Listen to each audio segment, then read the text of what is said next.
Hi, my name is John. And my name is Lloyd. And we're the hosts of The Pint, a pop culture podcast. Lloyd, if you had to tell any of the people out there that might be listening to The Pint for the first time about anything unsavory or disconcerting we might do on the show, what would you warn them about? Well, sometimes we drop spoilers, and sometimes we swear like motherfucking sailors. Fuck yeah, we do. You heard it from him. You've been warned. Listen in.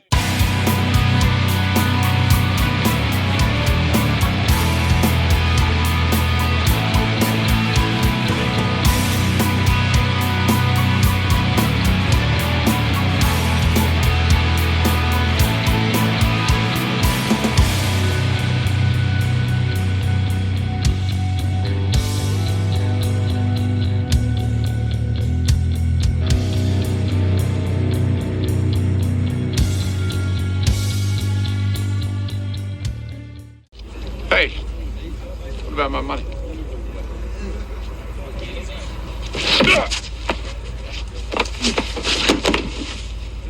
Don't fuck with the government.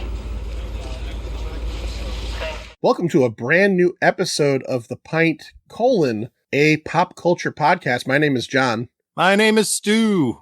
And we are here to talk about an S.F.A. 80s movie. That's right, science fiction, fantasy, or action, 1980s.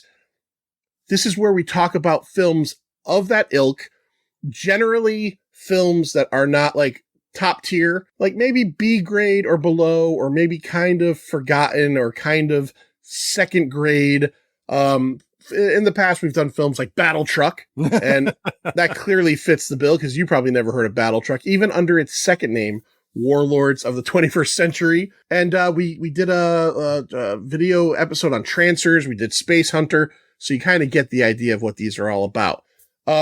So today... Was it S.F.A. 80s where we did Best of the Best? Or did we just do that for our health?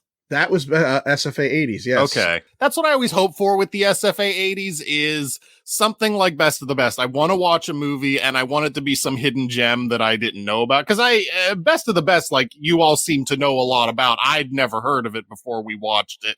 And I really liked Best of the Best. So I went into Black Moon Rising kind of hoping, because I feel like with these S.F.A. 80s, occasionally you get the rare hidden gem that I didn't know about. And a lot of times you just get like, oh yeah, no one knows about this movie for a reason. Oh yeah, Steel Dawn with Patrick Swayze. Yeah. Yeah. Yeah. So the first movie he did after Dirty Dancing, which is absurd. Yeah. I don't remember if we talked about it on that episode, but I feel like that had to have been made beforehand or something. Like there must have been something like just released later. They released it based on the strength of him being, in Dirty Dancing, because that was a real piece of shit movie. Anyways, as Stu mentioned, we are talking today about Black Moon Rising from 1986. Lock and load! Fire!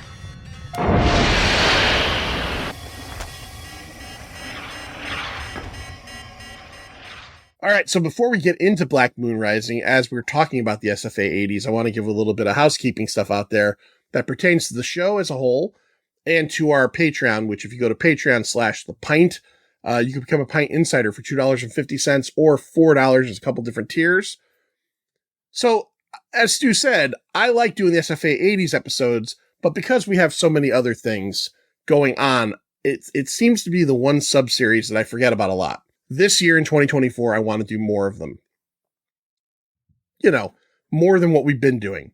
So, to do that and to get them out to the masses to hear these things, I decided I'm going to take the Triple T, the Trash Tolerable or Treasure format, and I am moving that over to the Pint Insider only. So if you're a fan of the Triple T, I just put it behind a paywall. I'm a motherfucker. But on the inverse, you get some S.F.A. 80s action. Again, if you're thinking about doing the old Pint Insider, $250 gets you all the audio stuff. Now there are 3 different sub-series that are exclusive to that. So the Triple T has moved over there. Summertime 1990s is over there. That's where we talk about any film that came out between May and August in any of the year of the 90s, any of the years of the 90s. And we're about to finish off Scary Larry's House of Horrors classics with the Amityville Horror within the next month or so. And this just in, I talked to Larry, season 2 over on Patreon, over on the Insider of Scary Larry's House of Horrors is going to be 1989, 35 years ago. So we're going to talk about some films from 1989, all picked by Larry, 5 movies. I'll only give you one, just to whet your appetite. 976 Evil. So we're going to be talking about a haunted phone line, I guess. I don't know. Don't ask me. I've never seen it. I've heard of it, but I've never seen it. I've never sat and watched that. No, there's a couple good ones in there for sure. Well, they're all good, but a couple obscure ones is what I should say. And then at least one that's a little bit better known. All right, so Black Moon Rising, let's get right into it. Came out on January 10th of 1986. It was directed by a guy named Harley Cockless or Cokeless. I'm going to say Cockless because it's just more fun. Yes, absolutely. He was the director of a film featuring Burt Reynolds about a year after this called Malone. But he was also the director of a film you may have never heard of, or you heard of 5 minutes ago, called Battle Truck, aka Warlords of the 21st Century. So he is like, Harley Cockless is like an S.F.A. 80s all-star all of a sudden. Now, here's where shit gets weird. Because I think people might know what this movie is, right? I think they might know this is the Tommy Lee Jones car movie from the 80s. I think people might have an idea of that. What I don't think people know is who wrote this fucking movie. This movie was written by, completely written by, and he wrote partial screenplay. A little known director from the 80s named John Carpenter. Oh, shit. That's Carpenter, crazy. John Carpenter wrote this movie while he was making Escape from New York with the express purpose of selling it off for someone else to make it. He has said he has never seen the finalized film, but this is technically a John Carpenter film. Of course, if you know John Carpenter, you know he directs a bunch of stuff, but he also writes a lot of his stuff. So a couple of things that he wrote along with directed, They Live, The Fog, and Prince of Darkness. Now, Prince of Darkness, which I want to say, I believe just came to Shudder. Maybe. It's a good movie. And yeah, that's the thing. I've never seen it before. It's the number one John Carpenter movie I have not seen that I really want to see. And I believe I saw that it just recently came to Shudder. It just came to some service that I have. So I'm finally going to get to watch Prince of Darkness because at least as of the last time I checked, which would have been several months ago at this point, it wasn't streaming anywhere that I knew of. Very atmospheric. Donald Pleasance is in it. Mm-hmm. And it is part of what John Carpenter himself calls his loose apocalyptic trilogy, which was The Thing, In the Mouth of Madness, and Prince of Darkness, because they all kind of like revolve around different end of the world scenarios. So also screenplays, writers on this. There's a couple more. Guy named Desmond Nakano. He wrote, the John Travolta film from the mid 90s, White Man's Burden. He wrote American Me. And he wrote a movie that Joey from So Wizard podcast, I'm pretty sure loves because I also think it's the name of one of their Patreon levels, Body Rock, which was a breakdancing film in the 80s starring Lorenzo Lamas. He wrote that. Huh. William Gray is another screenplay writer, and this guy basically specialized in TV adaptations of movies. So he wrote episodes of the RoboCop television show. He wrote episodes of the Beastmaster television show, and he wrote episodes of FX the series. So there was a movie way back in the 80s called FX. Apparently there was a series. I never knew this. This movie was filmed all over Los Angeles, Long Beach, California, Lancaster, California. And as far as production dates go, all I got in 2 different places was 1985. That's it. That's it. It was made in 1985. Don't ask any more questions about when. Tommy Lee Jones does not sanction your buffoonery of questions of when this movie was made.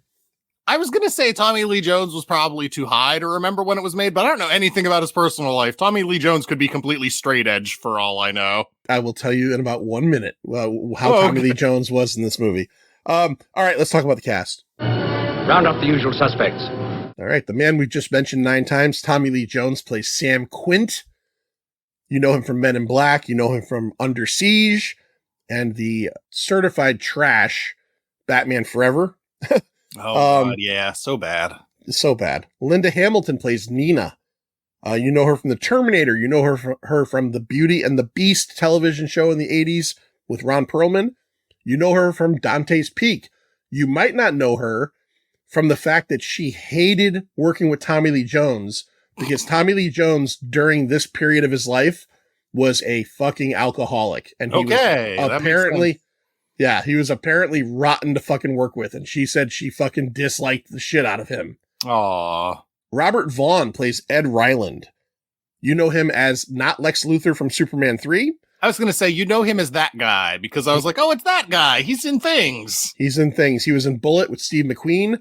And here in the Northeast, in Connecticut, Massachusetts, in the probably late 90s throughout the 2000s, he did a bunch of commercials you would have seen if you were watching Jerry Springer during the day, where they were specifically for an attorney out of, I think, Hartford, Connecticut, named Mark E. Salamone and Morelli. The slogan was, "Tell him you mean business." And it was Robert Vaughn.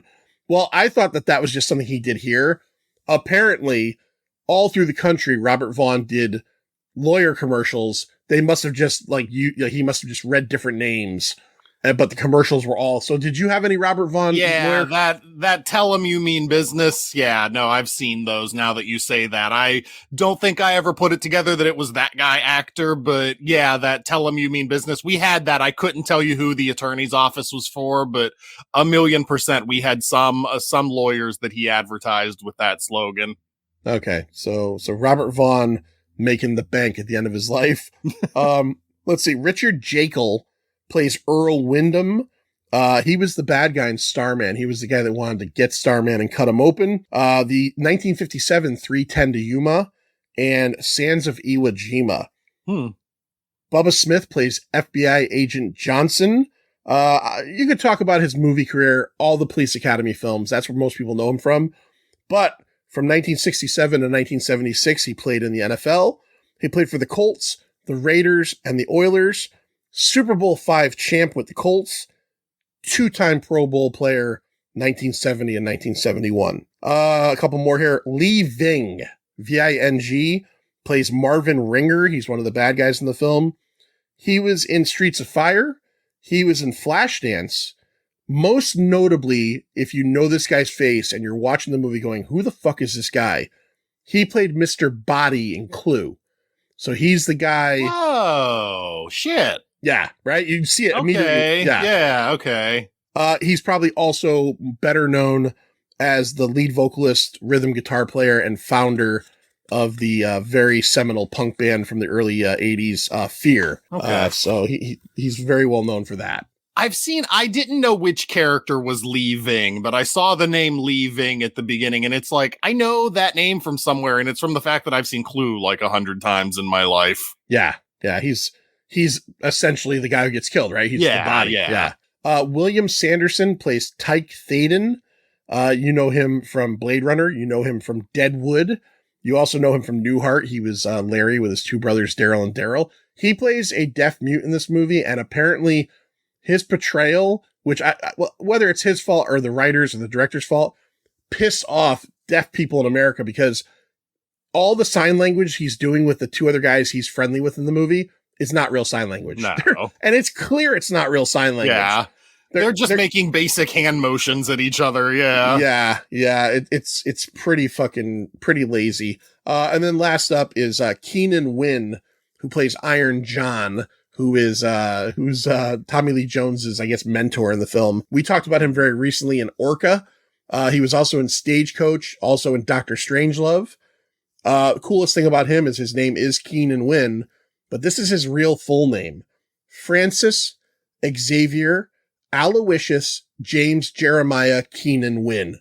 Jesus. Yeah, that's a serious fucking name. Yeah, what was his parents' problem? Like, how did he have to fill out any kind of paperwork in his life? Did he ever, like, legally change it to just Keenan Wynn? Because, I can't imagine doing the paperwork on that name for your entire life. Yeah, that's a long fucking name. And then you throw an Aloysius in there, which I only know how to say it because I've seen it before, but it's spelled It's spelled Aloysius, so nobody got that right. No. Nobody got that fucking thing right at all. I've never seen it spelled like that. I think when I've seen the name, it's been spelled Aloicius.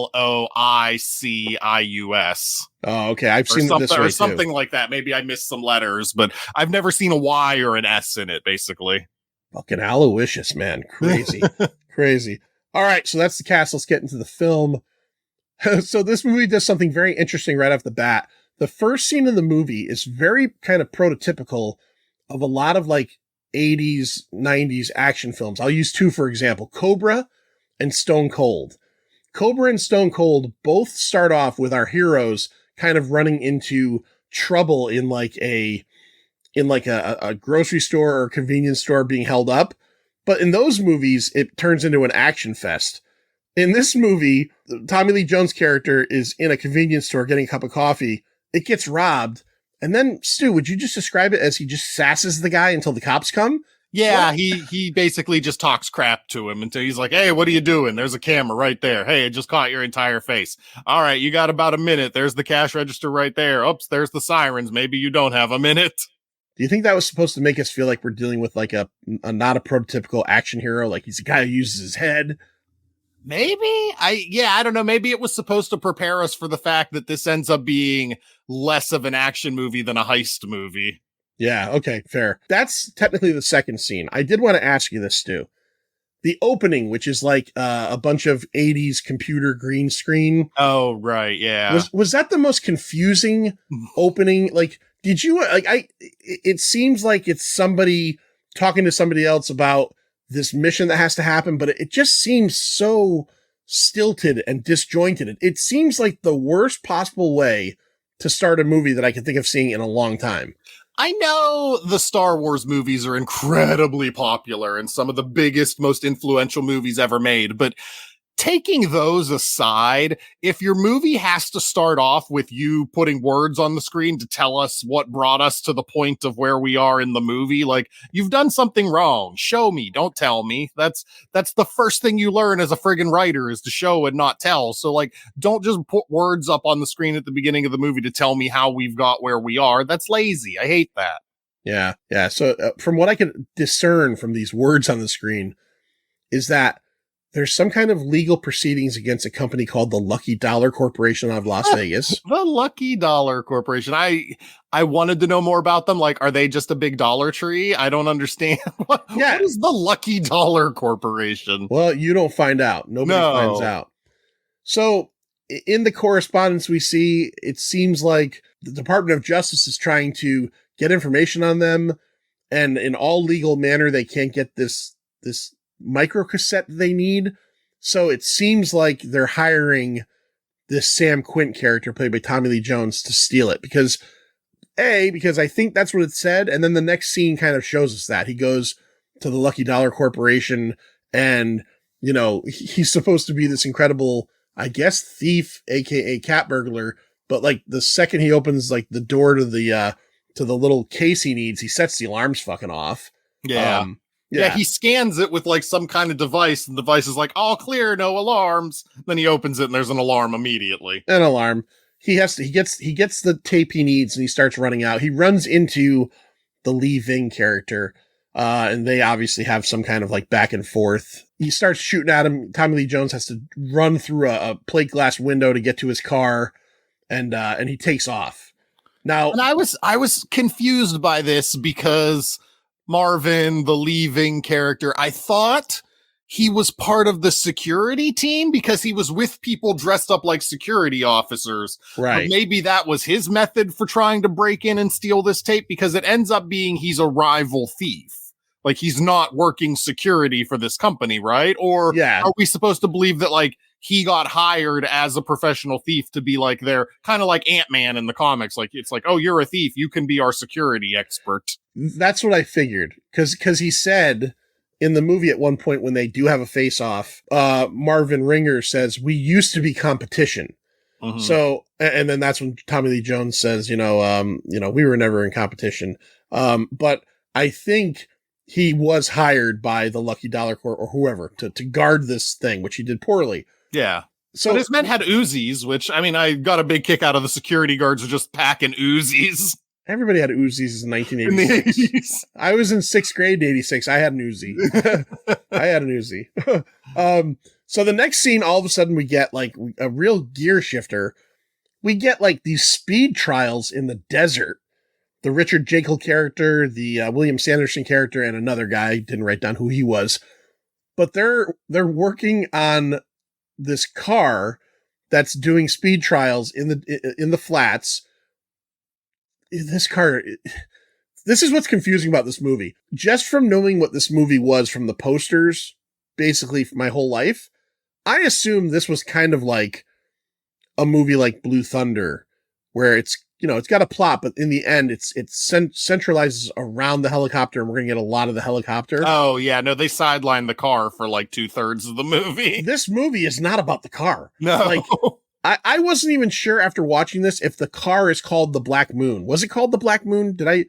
I believe so, yeah. That's Okay. the only thing that makes the title make sense. Otherwise, the title is nonsense. But yeah, the car is known as the Blue Moon, which, when you look at the description on Tubi, it's just referred to as supercar. Yeah, it's this car that runs on water, essentially. It's hydrogen fusion, some sort. Yeah, And I guess they'd never heard of the Hindenburg whenever they wrote this movie. yeah, it attains speeds, land speeds of up to 340 miles or 25 miles an hour. So that's where we get this car. Now, where the two meet up is the Quint character ends up at like some like desert like convenience store after he gets away from the Marvin fucking Ringer character. And these guys stop so that Richard Jekyll could take a leak. And he has to get rid of the microchip or the processor or the tape, whatever it is. So he hides it in the bumper of the Black Moon. So that's what ties this all together. And eventually they find him again and he gets away again. There's a lot of finding him and getting away. Do you agree, Stu? Yeah, I didn't understand why he hid the tape, much less why he hid it where he hid it. Like, what were the odds he was ever going to find that car again? Because that car just drives off.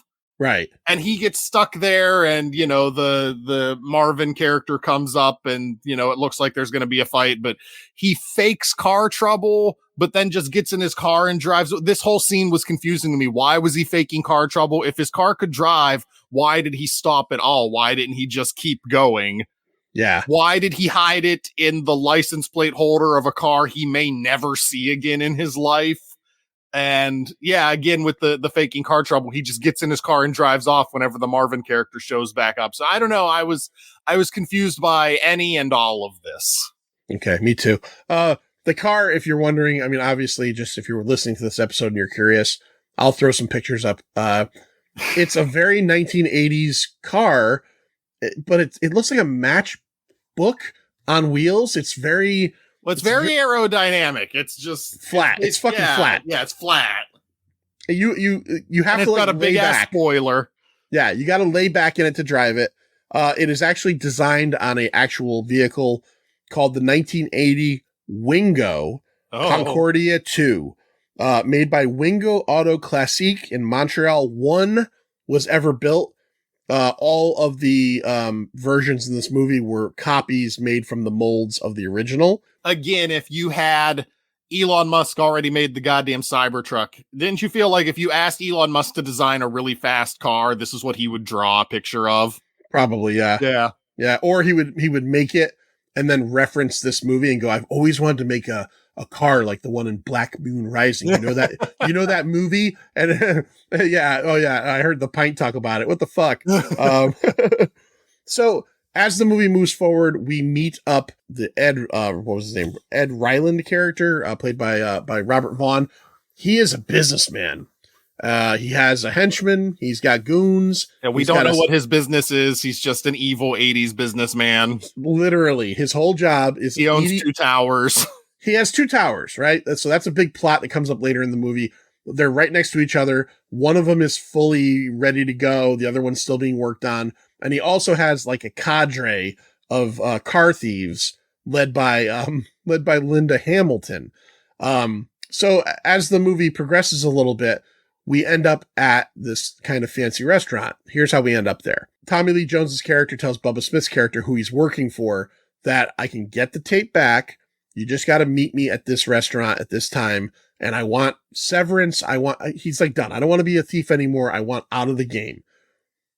At the same time, the Earl Jekyll character, Wyndham, is meeting up with a guy at this restaurant to try to sell the designs of the car.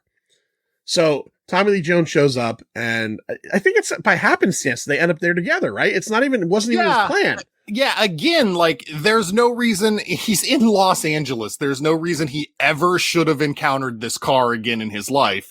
And yet he just ends up at the same restaurant that these people with this car does. It's stupid levels of luck that this movie just kind of wrote because this stuff needed to happen. Yeah. All they would have had to have done is had him follow Jekyll a little bit harder and then call Bubba Smith when he sees him go to the restaurant and go, meet me at, like fucking Shea McDonald's or whatever. But he picks that restaurant, and then the Jekyll character just ends up going there. That you're right. They're in Los Angeles. They're not in like fucking crazy random Dickwater. Happenstance. Right. They're not in Dickwater, Missouri, where there's like one restaurant, Can we talk about something we missed in my notes? Because I love that they mentioned this. You know how it's going to pay off, but they have this car. They have this supercar, and it drives real fast, and it's shaped like a flat triangle. And they mentioned the car's made out of Kevlar, and it's like, well, there's only one reason that'll matter, but who makes a car out of Kevlar? How practical is that? I'm glad you mentioned that, because as we talk about, I don't always write like real notes while I'm watching.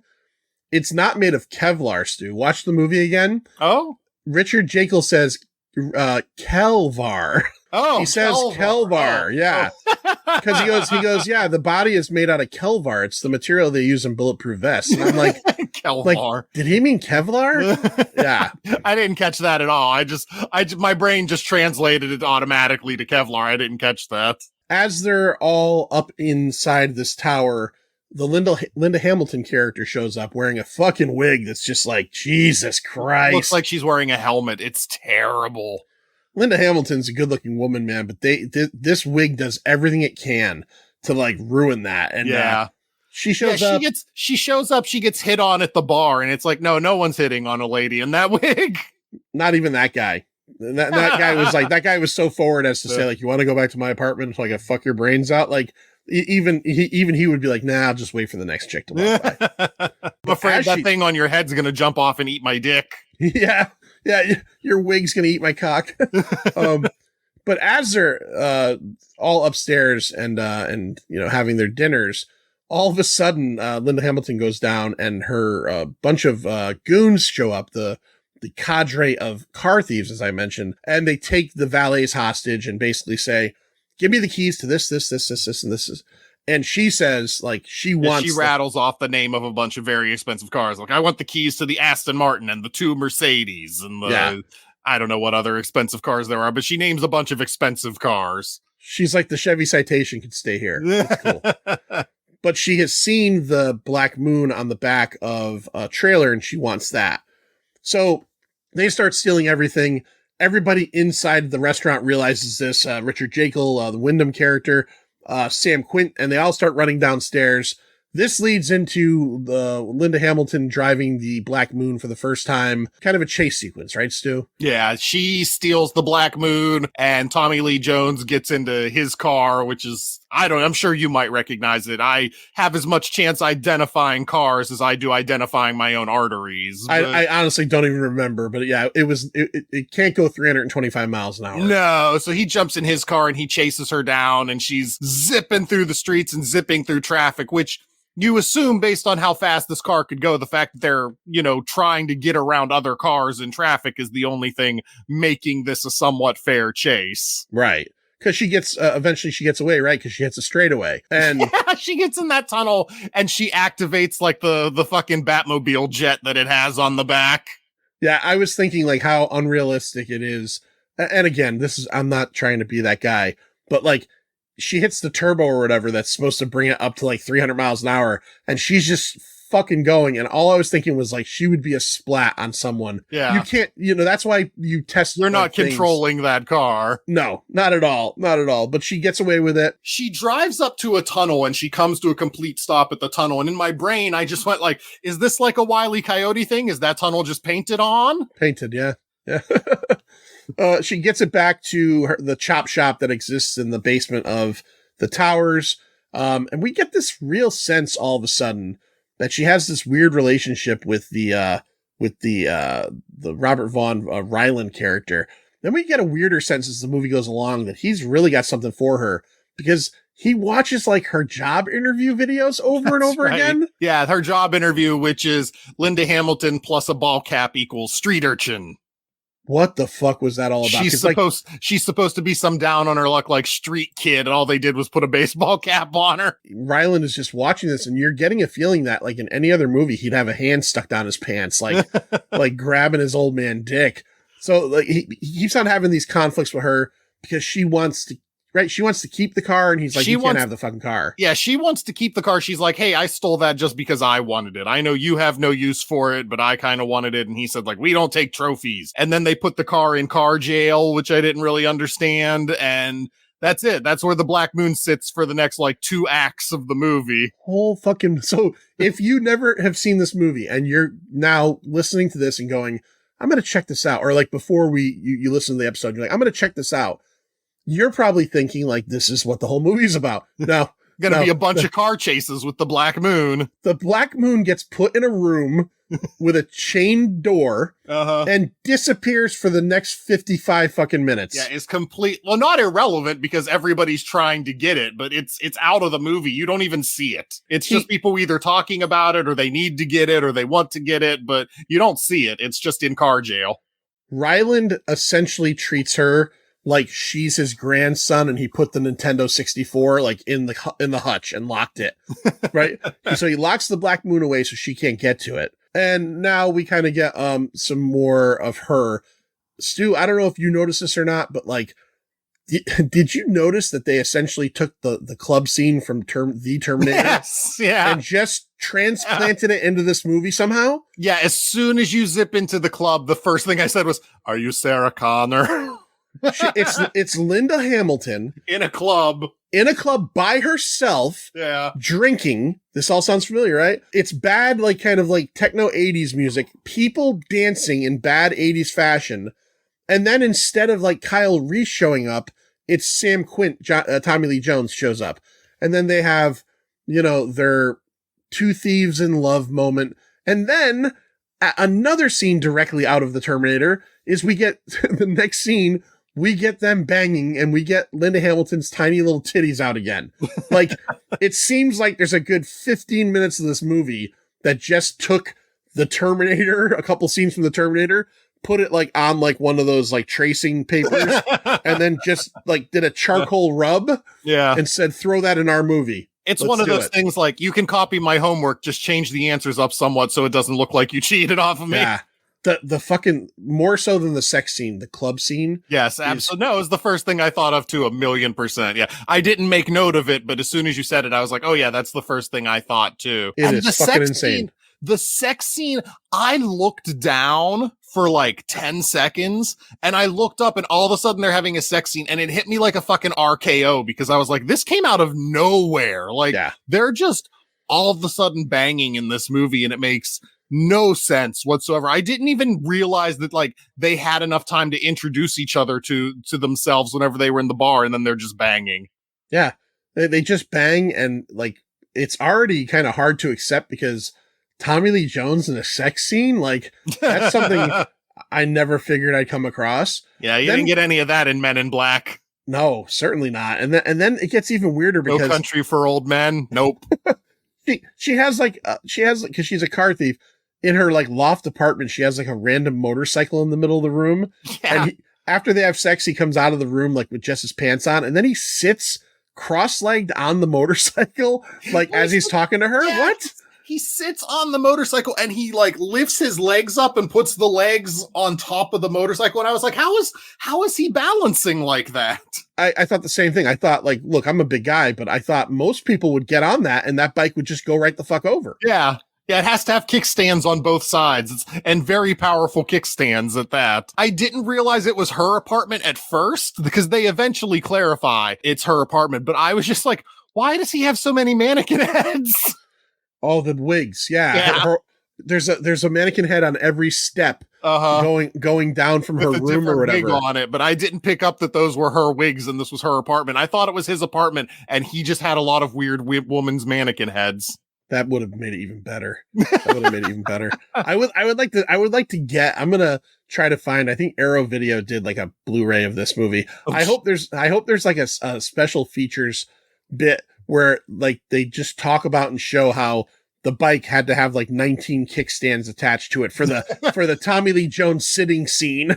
Head bike prop master Bill Murphy had to look into how to perfectly counterbalance this motorcycle so it wouldn't fall over when Tommy Lee Jones awkwardly sits on the fucking thing. I also want bonus features of her trying on every single one of those wigs that the mannequin heads had. Yeah, I would have liked it if he pointed out, he's like, he looks at the one of them, he's like, hey, that's that dumb fucking wig you wore the other night. Oh, yeah, we didn't mention that, but thankfully, as of the bar scene in the rest of the movie, the wig is gone, and you just get Linda Hamilton, which she still has some nice-ass 80s hair, but it's not that helmet wig that she was wearing, the helmet mullet that was just terrible. It was big on the top. Yeah. She's not an unattractive woman, but that fucking wig really fucked her right the fuck up, man. That was rough. So she looks so much better with her real hair. Why would you even wear that wig? I guess it was supposed to be a disguise? Yeah, I don't know. Fucking not a good wig. So as the movie goes along, eventually, at one point, I think Tommy Lee Jones offers to team up with the Wyndham character. Yeah, the people who made and designed the car, he goes to them because she steals the car. She takes it to Ryland's place because he has a big showroom up in his tower where he has all these expensive cars. Right. And he's gonna sell them to somebody, but the guy ends up backing out and doesn't want them anymore. So Ryland kills him. And this doesn't matter. This doesn't matter to the plot at all, but it's a thing that happens. Like you see, he's showing off his little showroom to this guy, and this guy's like, oh, my people inspected these cars and some of them are damaged. And so Ryland has his minion, like, garrote this guy out. And then I don't even remember where I was going with any of this, but yeah, it's just Wyndham initially says no. Like he's not going to team up with that's Tommy Lee Jones. That's it. Yeah, I just got all confused thinking about how they garroted that guy, and that never came back and mattered at all. No, it didn't. He's like, hey, do you want your car back? Because Tommy Lee Jones knows he can't get this car by himself. Like he needs to assemble a crew. And they initially tell him to go pound sand, but then they go to the place where Tommy Lee Jones says, hey, there's a hidden garage. There's like a kind of a false wall that they drove the cars through, and that's where your car is. And they go there, and this is where the deaf guy, Larry, dies. Dude, so he gets hit by two vehicles. When he gets hit by the first vehicle being driven by the minion, dude, he flies like 18 feet in the air. He does. The editing is great because you see the car flying at him, and then you get this terribly edited shot where like he's clearly jumping on a trampoline or something, because he's not even sideways. He's vertical up in the air jumping, and that's supposed to be the car having thrown him in the air. I'm going to go one step further. He's clearly being shot out of a fucking cannon. He is soaring through the fucking air. Then he hits the ground, and then he gets hit by like a fucking street sweeper or something. Yeah, this vehicle with like a plow in front comes and like plows him away. It doesn't even run over him. It just gets him stuck in the plow and like pushes him away. Like, this is how we dispose of our bodies. We're going to put it in our snow pile. Insult to injury right there. So this is the impetus for Wyndham and his driver to team up now with Quint. So they're going to do it. They come up with a plan, and the plan hinges. They get the blueprints to the place. The plan hinges on Sam is going to go in and be the one to actually steal the Black Moon for them. They're going to do all the grunt work, which consists of blowing out one of the walls, all that stuff. Doing that thing you see in every heist movie where it's like, we're going to loop the video feed so they can't see. Yeah, that's every heist movie you've ever seen has the thing where they loop the video feed. They do loop the video feed. Did you notice in this movie, Stu? I'm curious because this is how I felt. every single little thing they do in this heist, the editing is just not right in terms of like, it's too long. The scene where they're looping the video feed, we actually see them like burning the coating off the wires, and it's not like it's implied or we see it real quick. If I feel like we're watching somebody actually do this. Yeah. The most egregious is, so here's the actual plan. The Black Moon is in the main tower that is finished, and it's like fully fucking, securityed up. You're not getting in there. It's high level security. There's guards, there's cameras, there's lasers, there's everything. There's sharks with laser beams attached to their foreheads. All I want is freaking sharks with freaking laser beams on their freaking heads. So they come up with the idea of, well, the tower across the way doesn't have any security. It's not even finished yet. Okay. It's kind of a Death Star 1 versus Death Star 2 scenario.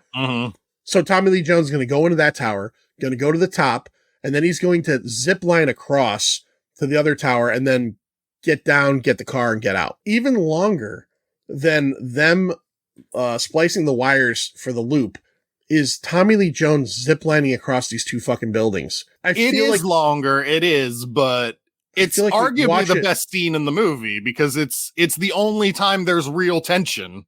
Yeah, but it also feels like we're watching probably at that time 45-year-old guy. Yeah. Like just, and when I say ziplining, that's the wrong term.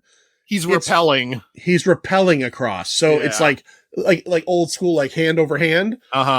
Probably, I don't know, half a football stadium away. And we're watching him do this in real time. It feels like he gets stuck halfway and he spends like 5 minutes of the movie stuck halfway across. And it keeps cutting back and forth from like him trying to get unstuck to the grappling hook looking like it's going to come loose to back to him to back to the grappling hook.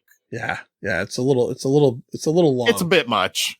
So when he gets over, Stu, what happens at this point? So he gets over and he's now in the top of the building and he has to go through the buildings, the air vent system. Suddenly he's John McClane climbing through the air vents and he finds, oh God, we skipped so much of this movie, but he finds the Linda Hamilton character who Ryland had her apartment bugged. So he's like, hey, who's this Tommy Lee Jones character poking around my house? And she says, I don't know who that guy is. And so he cuts to the video feed of them fucking in bed and says like, I think you do know who he is. So she gets locked away in a broom closet for nothing. Just kind of thrown in a broom closet and forgotten about by Ryland.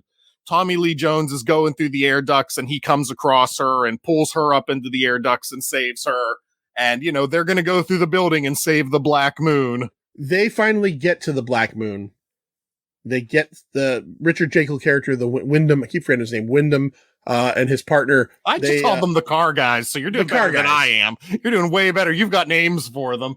The Black Moon crew. They make it so they can get to the car. They get to the car. At one point, Tommy Lee Jones knocks out a security guard and almost for no reason, like puts his clothes on because at this point, it doesn't seem like it makes that much of a difference. They get to the Black Moon, and now Tommy Lee Jones drives this thing, and now we get like the only like if you're looking for the Black Moon Rising and Black Moon Rising, then here you go, man. Good for you, because here's 5 minutes of him driving around a building because that's all you get. Driving around a building, driving through hallways and stuff like that. Finally gets the car up to the top level. Which is where, like Stu said, all the cars were being held. They get stopped, and the cars stopped, and seems like they're going to get out and, surrender. Linda Hamilton pulls a gun out and shoots the minion in the head.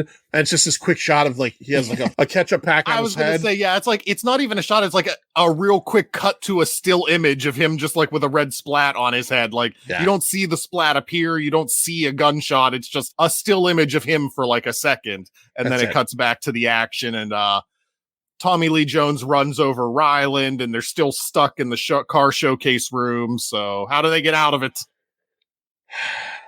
Well, they fast and furious their way out of the situation. If you've ever seen the poster shows the car exploding out of one of the towers. But what it doesn't show is that when the car goes through the window, right, and it's going to go land in the other incomplete tower, what it doesn't show is that the scene in between is somebody throwing a toy car.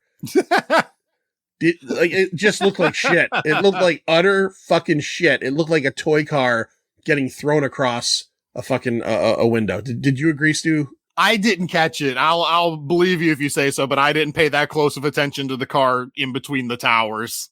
It was fucking awful. It was fucking terrible. So they land on the other side. So now they're back in the empty tower. Back in the empty tower. What happens from this point on, Stu? So they get out, and the government officials, which are Bubba Smith and the guy who's with Bubba Smith, the white guy who's with him, they're there to collect the tape from Tommy Lee Jones and pay him his money. But then so is the Marvin character. And I love that the Bubba Smith, the government guys just stand back because they don't care who gives them the tape. Yeah. They're just going to let these guys fight it out, and whoever gets them the tape and gets the money. It's fine. Or maybe not. I don't know. Like, what? Marvin apparently worked for the Lucky Dollar. So if he got the tape, was he going to take it back? I don't know. I don't know what they expected to happen. Why these guys didn't help Tommy Lee Jones fight him off. But Tommy Lee Jones gets in a fight with Marvin and his two minions. And we had missed, there was a fight scene earlier in the movie where Marvin and the Minions, which sounds like a band, the Minions caught up to Tommy Lee Jones and just beat the holy hell out of him. This is an extended beating in this movie. And so for the rest of the movie, to his credit, Tommy Lee Jones is like Bret Hart selling these injuries that he sustained from that beating. Like he makes it seem like he was really got the crap beat out of him. It's not a typical 80s action movie where the good guy gets beat up, but then 2 scenes later, he's just running around at full strength. Like, the whole rest of the movie, Tommy Lee Jones is selling these beatings, but it comes down to him and Marvin at the end, and Marvin pulls out a straight razor as his weapon, and Tommy Lee Jones just beats the crap out of him and leaves him laying there and gives the tape to the government officials to go sue the Lucky Dollar into oblivion or whatever their plan is. Yeah, it seems like it seems like a whole lot happening for legal procedures to happen. You know what I mean? This doesn't feel like evidence that will hold up in court either. I guess that's what I was trying to say much better is that how did you obtain this evidence? Well, we hired Sam Quint, who's a world-class cat burglar. We hired Agent K. Yeah, we hired K from the MIB. Two-Face from the shitty movie Forever. So that's essentially it. And then the very end, we got to get the cute moment where like they're in bed again, and he's like, "I'm really glad you stole that car." And then, she's like, "So am I." And they're in love, and I'm like, so fucking bad ending. Even in that ending, though, he's still selling those injuries because they can't bang because he's too beat up. She's just like, just lay down and rest. She's like, just get some rest. Your nuts are black and blue right now. We'll work on that later. That is true, because during the extended beating, they straight up like punt him in the nuts a couple times in that fight. They have him laying down, and the guy just like runs up and kicks him in the dick. It's like, that would do it. That's a good, that's how you beat a man up, I guess. They give him a double choke slam, like over a railing onto the roof of his car. He's at the end of the movie. He's like, "I'd love to make love to you, honey, but I think I would come a big blood ball right now." Nobody wants to see that. All right, let's talk about the box office of this one. All you care about is money. All right, I did not find any budgetary information on this film, but here are the top 5 films from January 10th to the 12th of 1986.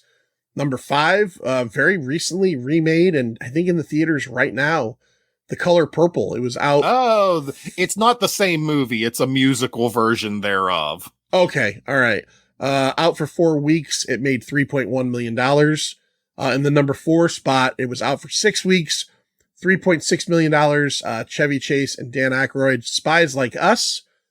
Number 3, out for 5 weeks, $4.3 million, the sequel to Romancing the Stone, The Jewel of the Nile. I've heard is terrible. I've never seen. I remember Romancing the Stone definitely being the more solid of the 2 films. Okay. Number 2, out for 7 weeks, $5 million. Stu, what do you get when I say, if he dies, he dies? Oh, hey, Rocky 4. Rocky 4. Love Rocky 4. Me too. It's a good one. And also, I think I just read today that Dolph Lundgren is facing cancer. And you know what? Fuck cancer. Yeah. And I love Dolph Lundgren, and best wishes to you, Dolph.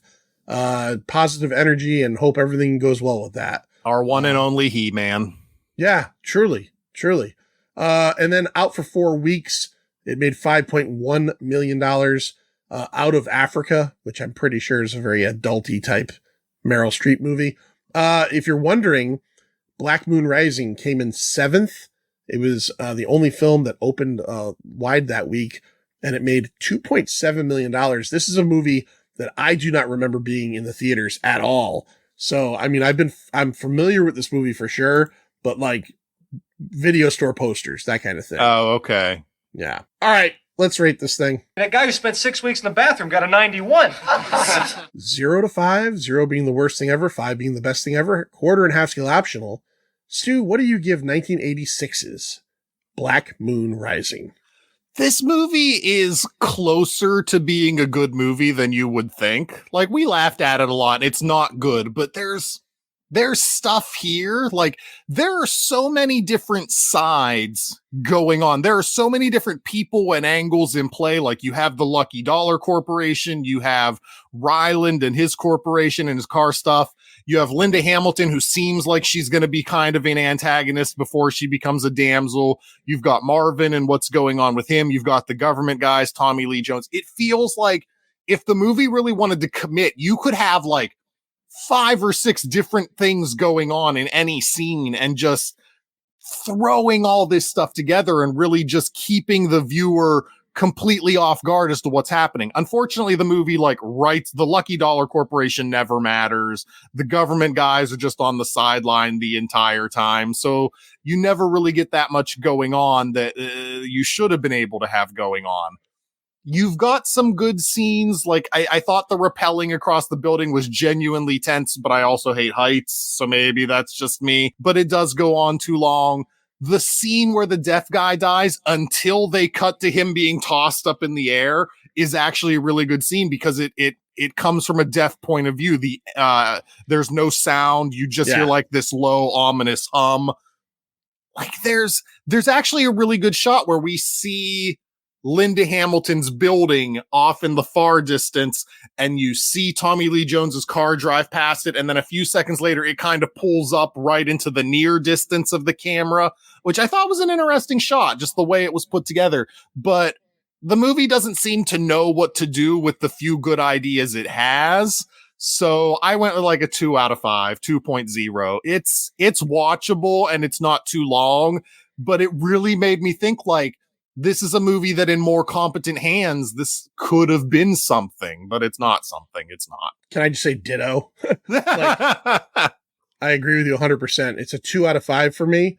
Tommy Lee Jones is super charismatic in this. Like Tommy Lee Jones plays Tommy Lee Jones. He does, but it's a good character. Tommy Lee Jones is a good movie character. So. Yeah, it's got a good cast, but as you kind of said it, and I agree with you, there's so many good ideas here that are like quarter born. Like they're just not like, they're not seen through at all. Is this a heist movie? Is this a movie about the car? Like by everything I've ever heard about this, I was assumed this was about the car and the car only. And it's not. The car is a secondary plot device, but then it, kind of plays a big deal in the end. Yeah, it just feels like kind of half-baked overall. There are plenty of good ideas. And like you said, there are plenty of like good moving parts, You've got like the Quint character who is like, he's not a good guy, but he's not a bad guy either. He lives in this world in between the feds, and he lives in this world in between like the Marvin Ringers. And you introduce the Ryland character who could have been more interesting if he wasn't just literally on page written as 80s movie villain. 80s corporate villain, yes. 80s corporate villain. Professor Joe and I did Canine a couple years ago. The Jim Belushi movie, but that's like a 80s action movie, and the villain in that is also just 80s action villain. There's no driving force behind it other than he's like a power mad businessman. But you never really get into it in the movie. This is just like that. When you get down to it, when you have these movies or TV shows like Blue Thunder or Airwolf or Knight Rider, if this movie is about the car, it fails because the car kind of sucks. It's not like The car it's cool. sucks, and the car's gone for 2/3 of the movie. Right. It gets put in car jail. And in the end, it's not Kit. It's not fucking, it's not the Green Goblin truck from Maximum Overdrive. It's not like this iconic 80s vehicle. It's just like very silly looking. It's super silly looking. You know, like that whole last scene where they're driving through the building, like Tommy Lee Jones is like almost reclined driving it. And I read that the stunt driver to actually drive it, like what you see in the movie is just an approximation of the cockpit. The real cockpit, he was like laying down in it to drive it. Jesus. They said that it was like super hard to drive, even for the stunt driver, because you're prone in the fucking thing.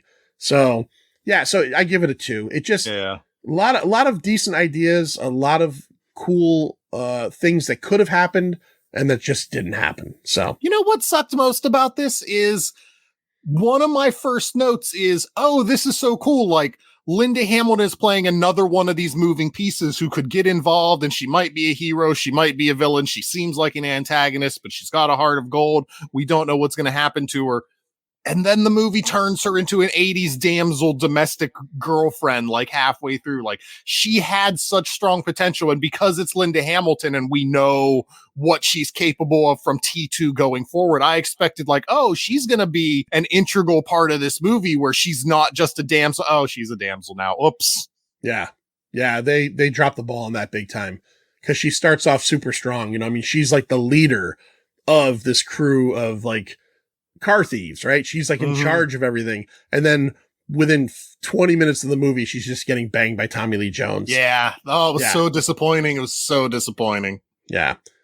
All right. So that's it for Black Moon Rising. Expect more S.F.A. 80s action coming here on The Pint this year. As we mentioned before, go to go to Patreon/The Pint and check out the tiers we have. Check out what's going on there. We love to give you extra stuff for a very little bit amount of money. If you want to check us out on Instagram and on Threads, it's at The Pint Podcast. If you go to Facebook or YouTube, it's The Pint, a pop culture podcast. A lot of good stuff coming up this year. So, and this is year 7 for us. We're heading in April to our 7th year. We got some good things going on there. Stu, tell everybody all about your awesome website and show. So the Stu World Order podcast, we cover random comic book movies with our guests. And tomorrow, January 2nd, is The Dark Knight with you. Ooh. So you have that to look forward to in about 3.5 hours from the time that we're recording. But by the time this is out, that should be a current episode. Is we're talking about The Dark Knight, one of those movies that I'm surprised it took my show like 80 some episodes to get to, but nobody ever pulled it until John. So John pulled The Dark Knight. We talk about that, obviously. Listen to us try to come up with downs for The Dark Knight, because that's always fun. How do you come up with downs for that movie? And then over at swoproductions.com, all through January, I've got a 5-part series on my top 50 movies of 2023. Today is the first. So the first part of that just came out, which is number 50 to 41. And if you want to go over to patreon.com/swoproductions, I'm doing a 2-part video series on the worst movies of 2023. So you can check those out as well. I read your article today. Okay. And I am a Patreon, and I will be watching your video probably later on tonight. So very excited about both of those. Stu, also just real quick, because they're friends of ours, you're doing stuff over on So Wizard as well. Is that correct? I'm doing some movie reviews for them. So Joey and Adam and Mark are obviously all very, very busy individuals, but they get advanced screeners from places like Screambox and what have you. So they send me the advanced screeners that they get, and I do the movie reviews for their website. And another one of those things, like, since I'm doing it for them and it's their screeners, I want them to have prominence on it for a while, so they get the movie reviews. Then they'll eventually be coming to SWO Productions within a few months, but I'm giving them a few months head start where they're just going to be over at So Wizard. All right, check it all out. swoproductions.com, sowizardpodcast.com, and don't forget to check out The Pint Christ almighty. Patreon/The Pint. I'm going to leave that in there because I just can't fucking talk today. It's the first day of the year. I'm a little fucking scrambled. See ya. It's over, Johnny. It's over! Nothing is over! Nothing! You just don't turn it off!